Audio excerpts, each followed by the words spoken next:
Hello, good morning, and welcome to episode 6 of Violette Yarn and Give Co. Shopcast Knitting Podcast.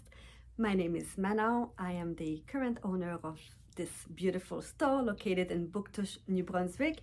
We are on the East Coast near PI on the Atlantic Ocean, and this place is super welcoming and touristy, so welcome and grab your drink.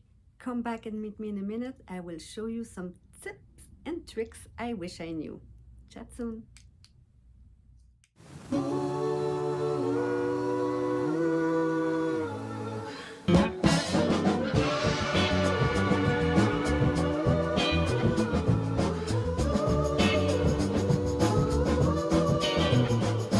Hello, and I'm hoping that you have chosen a perfect drink for you to keep you nice and cozy depending on the time of the day.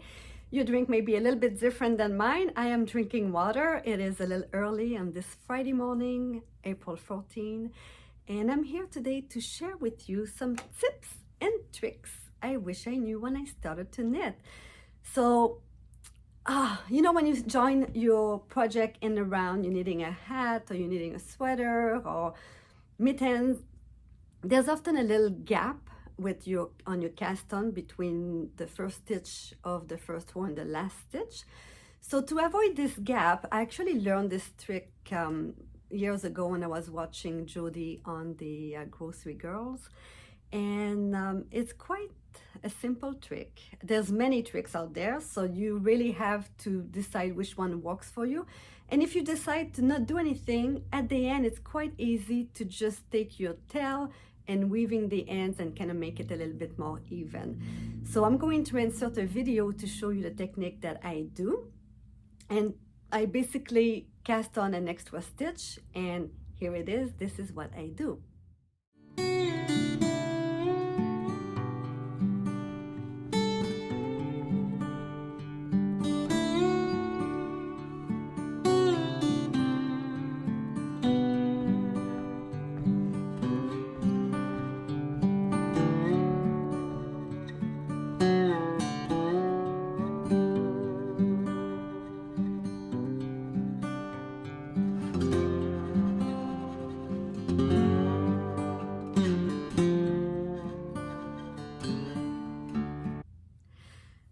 All right, so let me show you this little hat here that I did with this trick.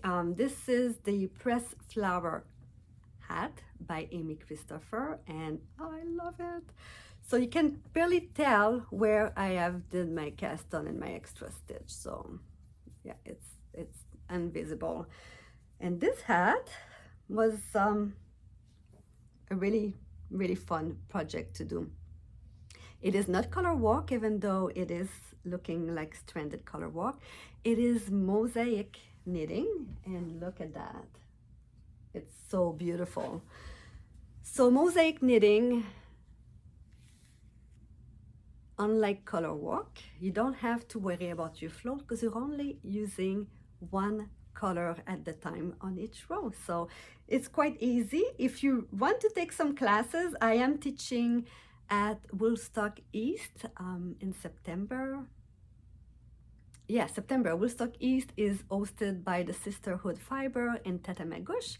So I think she's going to be posting very shortly all the classes, but I'm going to be teaching a class on mosaic knitting. And my first ever mosaic project was the Fremont hat by Matt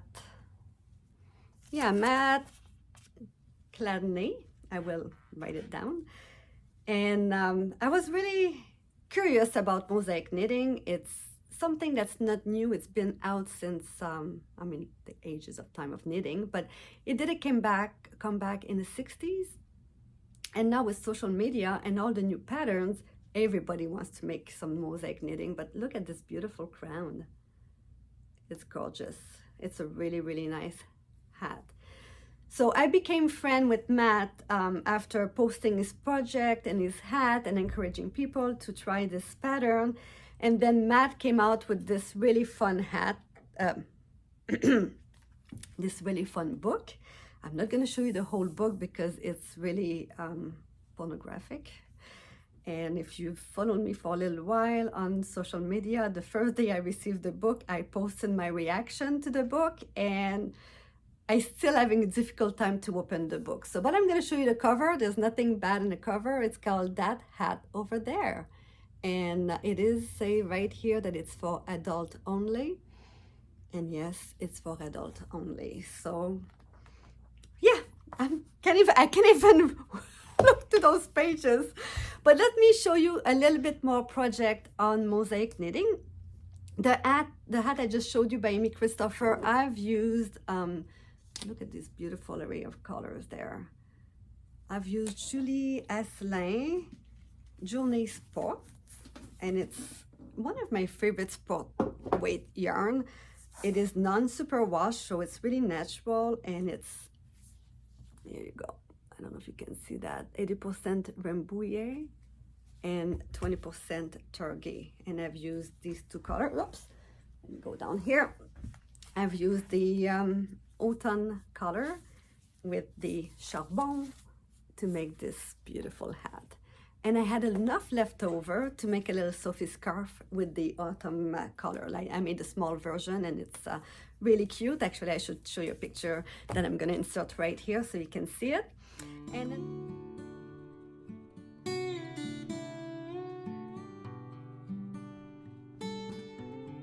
And another project that I did with the pressed flower was the pressed flower shawl by also Amy Christopher. And you're gonna lose me here so I can show you the whole thing.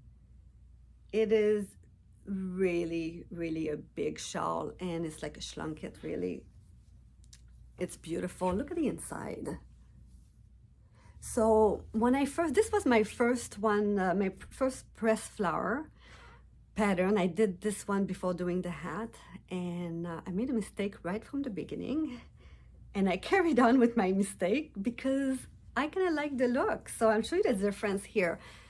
I did stockinette. So on the wrong side, instead of knitting, I have done purling. So all the stitches are nice and flat. And garter stitch compared to stockinette stitch is a little bit more condensed.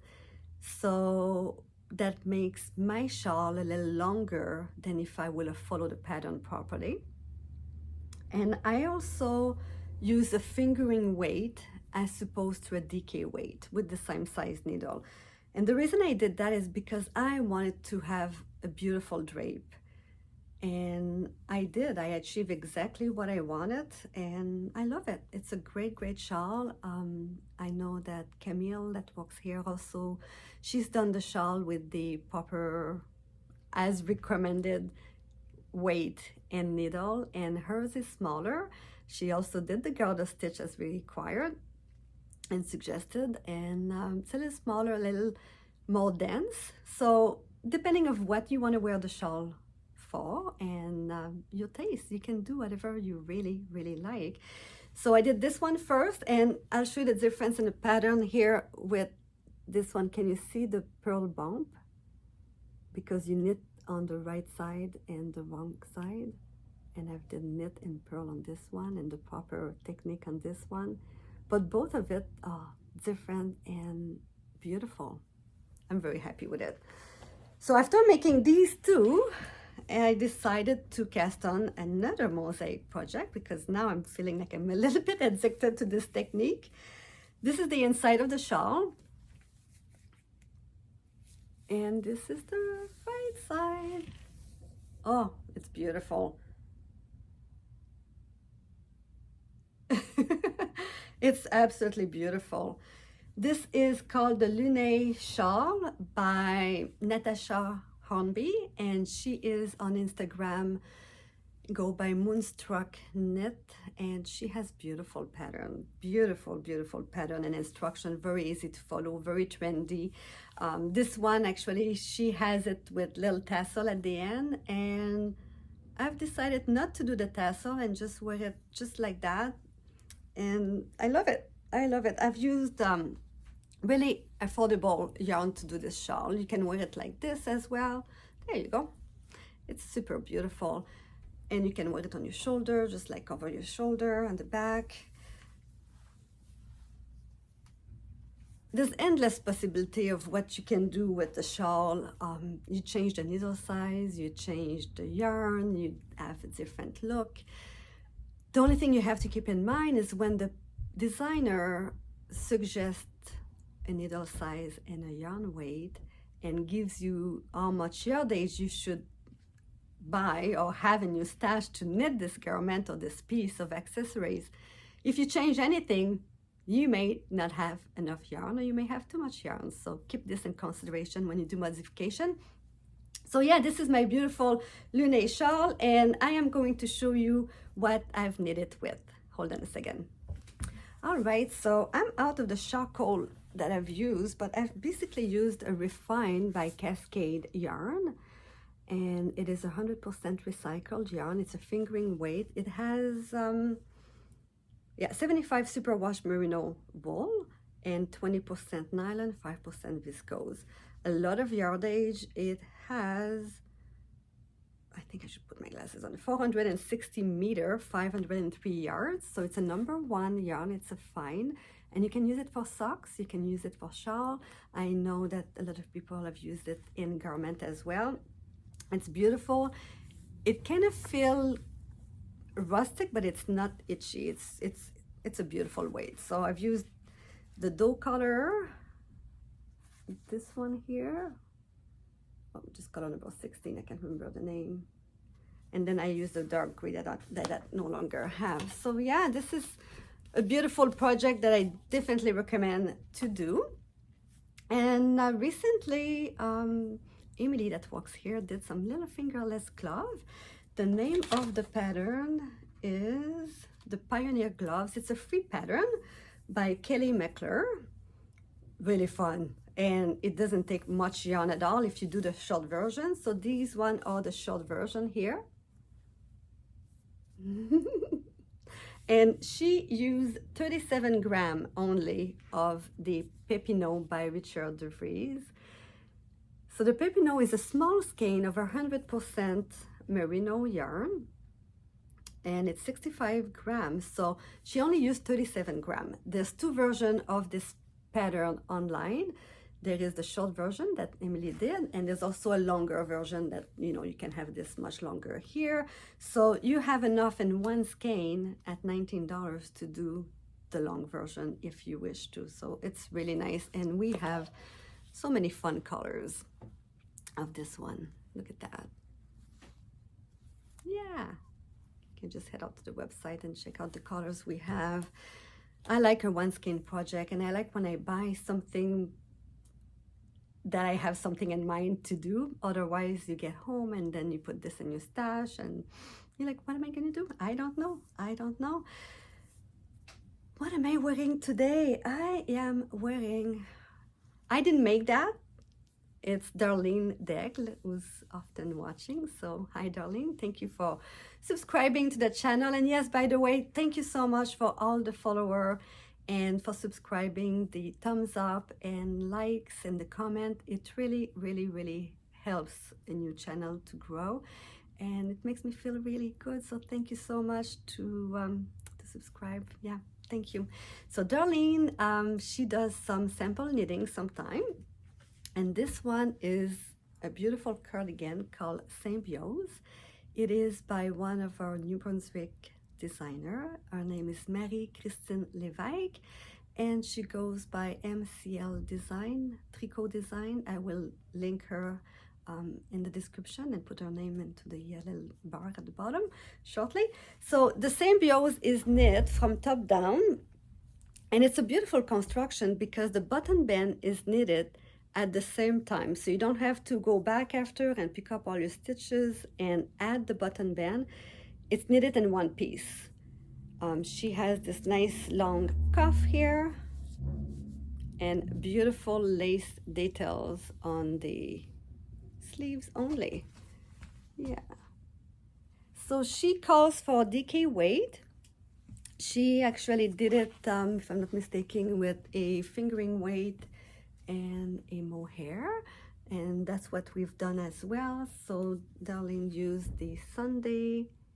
And actually, you know what? This is the same color as Sophie just picked for her Salty Air tea. Yeah. So she used the Sunday by Sandnes Garn, 100% merino, and mixed it up with a beautiful mohair, also by Sandnes Garn. And actually the mohair she used, it's a little bit lighter than this, but it's no longer available. So this is the one that I will suggest to use now. And the edge here, I don't know if you can see that, but it has a little bit of a picot edge on the button band that you do after.